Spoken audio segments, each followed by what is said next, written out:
Hello everyone, microbes as বায়োফার্টিলাইজার্স এটা আজকের topic এবং এটা লাস্ট টপিক। তো শুরু করা যাক। অত্যন্ত ছোট একটা টপিক। তো মাইক্রোবস বা জীবাণু কীভাবে বায়োফার্টিলাইজার হিসাবে কাজ করে, অর্থাৎ সার, জৈব সার হিসাবে কীভাবে কাজ করে। With our present day lifestyle, environmental pollution is a major cause of concern. বর্তমানকালে এত বেশি পরিমাণে শহর, এত কলকারখানা, এত উন্নত ইন্ডাস্ট্রি, এর জন্য কী হয় যে এনভায়রনমেন্ট পলিউশন অনেকটাই বেড়ে গেছে পরিবেশে। তো এটা একটা বিষয়, এটা কনসার্ন যে কীভাবে পলিউশন কম করানো যায়। The use of the chemical fertiliser to meet the ever increasing demand of agriculture produce has contributed significantly to this pollution. তো আমরা এটা দেখলাম যে আগে যে কেমিক্যাল ফার্টিলাইজার ইউজ করার জন্য এই যে পলিউশন সেটা কিন্তু আরও অনেকটাই বেড়ে গেছে।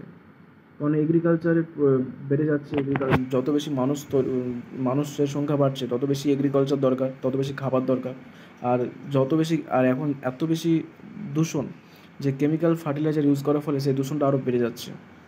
Of course we have now realise that there are problem associated with the overuse of chemical fertilizer, and there is a large pressure to switch to organic farming, the use of biofertilizer. তো এখন আমরা অবশ্যই বুঝতে পারছি chemical fertiliser কতটা ক্ষতিকর পরিবেশের জন্য, তারপরে প্রাণীর জন্য, উদ্ভিদের জন্য। তা এর জন্য এর পরিবর্তে অর্গানিক ফার্মিং করা দরকার বা বায়ো ফার্টিলাইজার ইউজ করা দরকার। Bio fertiliser are organism that enrich the nutrient quality of the soil. তো বায়ো ফার্টিলাইজার কী হয়, এরা যে কোয়ালিটি, মাটির যে পুষ্টির যে কোয়ালিটি, সেটা কিন্তু অনেকটাই বাড়িয়ে দেয়, কেমিক্যালসের থেকেও বেশি কাজ করে।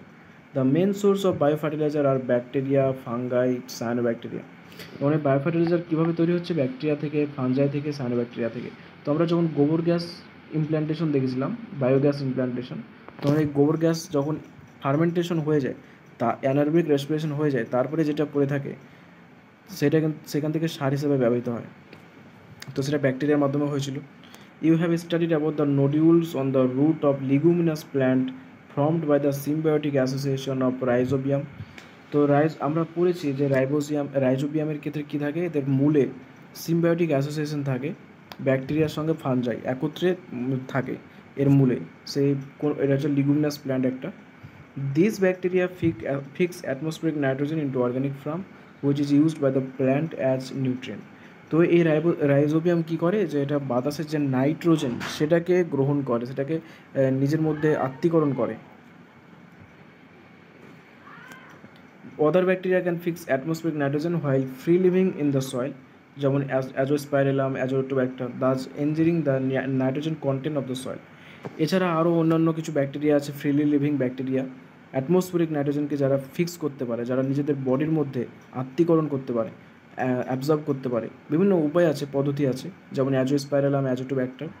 এবং এভাবে কী করে যে মাটিতে নাইট্রোজেনের পরিমাণটা বাড়িয়ে দেয়। নাইট্রোজেন পরিমাণ বাড়লে সেটা অনেকটা বেশি নিউট্রিশিয়াস হবে এবং সেই মাটিতে বা উদ্ভিদরা খুব ভালোভাবে গ্রো করবে। তো এখানে একটা রাইজোবিয়াম, তারপরে অ্যাজোটোব্যাক্টার, অ্যাজোস্পাইরেলাম, এগুলোর এক্সাম্পল দেওয়া হলো। এবার আছে fungi. Fungi are also known to form symbiotic association with plant mycorrhiza. মাইকোরাইজার মধ্যে ফাঙ্গাই সিম্বায়োটিক অ্যাসোসিয়েশন করে থাকে। তো many member of the genus glomus form mycorrhiza. অনেক জেনাস আছে, তার মধ্যে একটা জেনাসের নাম হচ্ছে গ্লোমাস। তো এরা মাইকোরাইজা গঠন করে। The fungal symbiont in these association absorb phosphorus from soil and passes it to the plant. তো এরা কী করে, এরা মাটি থেকে ফসফরাসটাকে গ্রহণ করে, অ্যাবজর্ব করে, তারপর সেটা কী করে মাটির মধ্যে মিক্স করে, তারপর সেটা উদ্ভিদের মধ্যে পাঠায়। যে মাইকোরাইজা গঠন করছে ফানজাই বিভিন্ন প্ল্যান্টের মধ্যে, ফাইনাস আছে। তো এই যে মাইকোরাইজা গঠন করছে, এদের কাজটা কি, যে মাটি থেকে ফসফরাসটাকে কালেক্ট করা এবং তারপর সেটা উদ্ভিদকে দেওয়া। তারপরে কি উদ্ভিদের নিউট্রিয়েন্টস পাবে এবং সেইভাবে সে গ্রোথ করবে, ফল দেবে। Plant having such association show other benefit also, such as resistance to root-borne pathogen, tolerance to salinity, drought, and an overall increase in plant growth and development. এর পাশাপাশি আরও অনেক উপকার আছে এরকম রুট বর্ন প্যাথোজেন, মানে মূলে যে সমস্ত প্যাথোজেন গ্রো করছে। কী কী, টলারেন্স টু স্যালিনিটি, যে অতিরিক্ত লবণাক্ত হয়ে গেলে সেটাকে টলার করতে পারে। ড্রপ, খরা, যে খরা হয়ে যায়, মানে অত্যন্ত গরমে মাটি ফেটে যায়, সেগুলোকে নিয়ন্ত্রণ করে। ওভারে প্ল্যান্টের গ্রোথ এবং ডেভেলপমেন্টে সাহায্য করে, প্ল্যান্টটাকে উদ্ভিদটা বৃদ্ধি পায়, ডেভেলপ করে। Can you tell what advantage the fungus desire from this association? সে নিউট্রিয়েন্টস পাচ্ছে, সে গ্রো করছে, এটা তার উপকার। Cyanobacteria are autotrophic microbes widely distributed in aquatic and terrestrial environment, many of which can fix atmospheric nitrogen, যেমন anabaena, nostoc, অসিলেটরিয়া etc.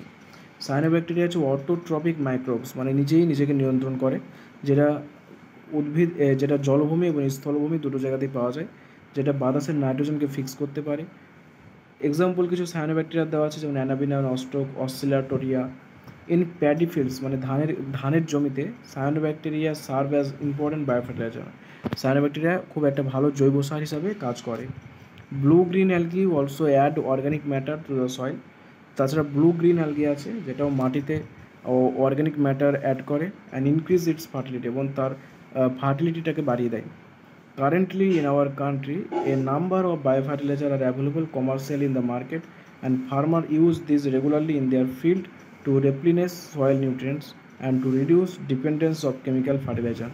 তো বর্তমানে আমাদের দেশে অনেক বায়োফার্টিলাইজার আছে, যেটা মার্কেটে অ্যাভেলেবল, যেটা ফার্মার ব্যবহার করে তাদের জমির জন্য, এবং এর ফলে কী হয়, মাটির যে নিউট্রিয়েন্টস পুষ্টি সেটা বৃদ্ধি পায়, এবং তাদেরকে কেমিক্যাল ফার্টিলাইজারের ওপর নির্ভর করতে হয় না। তো আগে এটা পাওয়া যেত না, কিন্তু এখন বায়ো ফার্টিলাইজার দোকানে দোকানেও পাওয়া যাচ্ছে।